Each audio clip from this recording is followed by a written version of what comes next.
La guerra de sangre, Roman Reigns y los Usos contra el Tridente del Caos.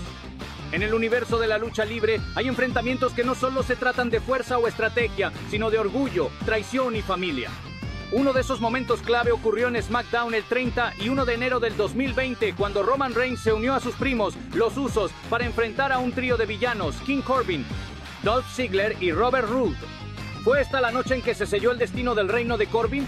Quédate hasta el final porque lo que ocurrió en ese ring redefinió alianzas y rivalidades en la WWE. La tensión que venía acumulándose. Durante varias semanas previas a este enfrentamiento, la programación de SmackDown fue testigo de una escalada constante en la animosidad entre Roman Reigns y el bando liderado por King Corbin. Lo que comenzó como una rivalidad puntual pronto se convirtió en una confrontación sistemática marcada por humillaciones públicas, emboscadas y el uso constante de la ventaja numérica para doblegar al llamado Gran Perro. Cada episodio era una nueva provocación, un intento más de Corbin por establecer su autoridad sobre el ring y minar la moral de Reigns, quien, a pesar de su experiencia y capacidad individual, comenzaba a mostrar signos de desgaste ante el asedio implacable. La situación se volvió insostenible cuando los ataques traspasaron los límites de la competencia justa, transformándose en actos de castigo colectivo. Dolph Ziggler y Robert Roode, aliados de Corbin, aportaban no solo potencia, sino también una estrategia de desgaste que buscaba eliminar física y psicológicamente a su oponente. Este contexto de constante presión hizo evidente una verdad ineludible. Roman necesitaba refuerzos. Ya no bastaba con resistir. Era momento de contraatacar con algo más que fuerza individual. Era la hora de invocar un poder que va más allá de lo físico, la lealtad familiar. El regreso de los Usos y la fuerza de la familia. La aparición de los Usos fue un giro inesperado que reconfiguró por completo el panorama. Ausentes por motivos fuera del kayfabe, su retorno se sintió como un relámpago en medio de una tormenta contenida. La entrada de Jimmy Jey no solo trajo velocidad y espectacularidad al combate, sino también un componente emocional potente, el lazo de sangre. Cuando la familia entra en juego, los motivos cambian. Ya no se trata solamente de ganar un combate, sino de defender un apellido, una historia compartida, una identidad colectiva. Desde el primer intercambio de golpes, los Usos se mostraron decididos, enérgicos y sincronizados. Cada salto desde la tercera cuerda, cada super kick, parecía cargado no solo de técnica, sino de significado. Ellos no estaban allí solo como luchadores, sino como hermanos que no permitirían que su primo siguiera enfrentando solo una guerra que debía ser peleada en unidad. Esa unión de familia fue lo que cambió la energía del combate. Los abucheos se transformaron en vítores, el público se volcó completamente reconocida y juntos conformaban una alianza peligrosa, dispuesta a ensuciarse para obtener resultados.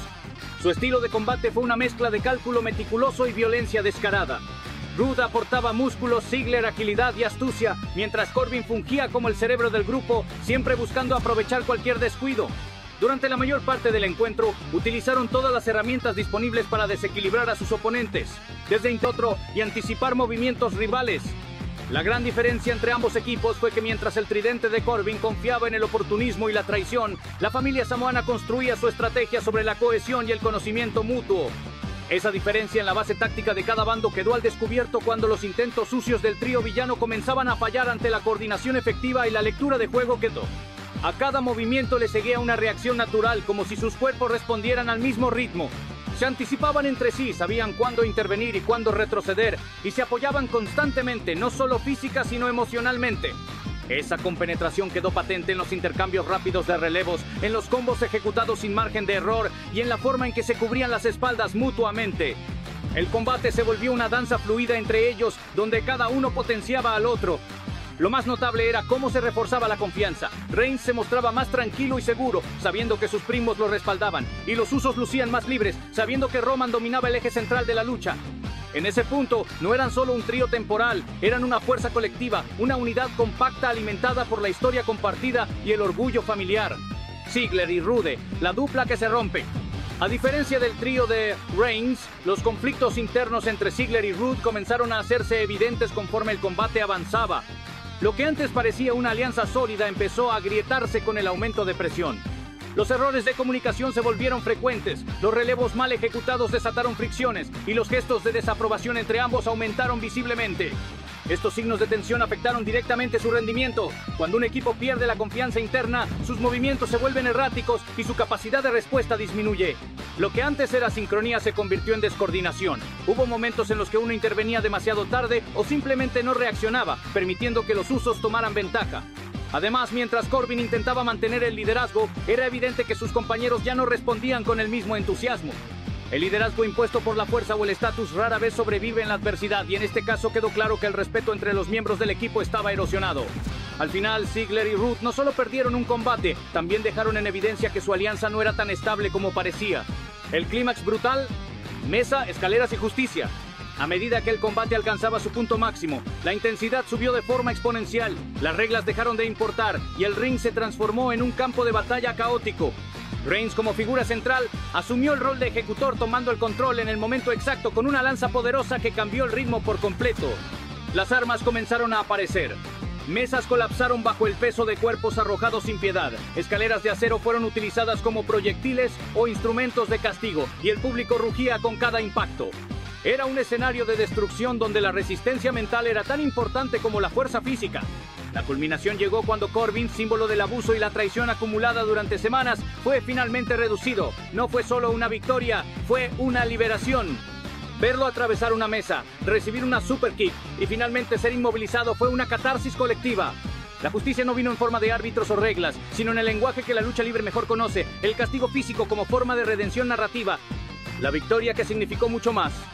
Cuando sonó la campana final, lo que quedaba sobre el ring no era solo un grupo vencedor, sino una familia que se había reencontrado en el campo de batalla.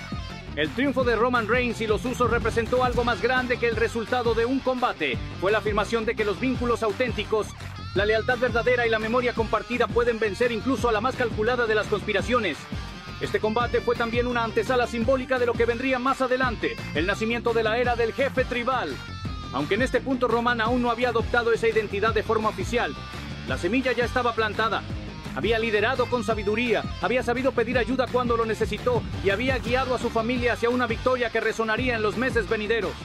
La alianza entre Reigns y los Usos no fue un recurso puntual, sino el inicio de una nueva narrativa en la WWE, una que pondría en el centro la compleja relación entre poder, sangre y legado.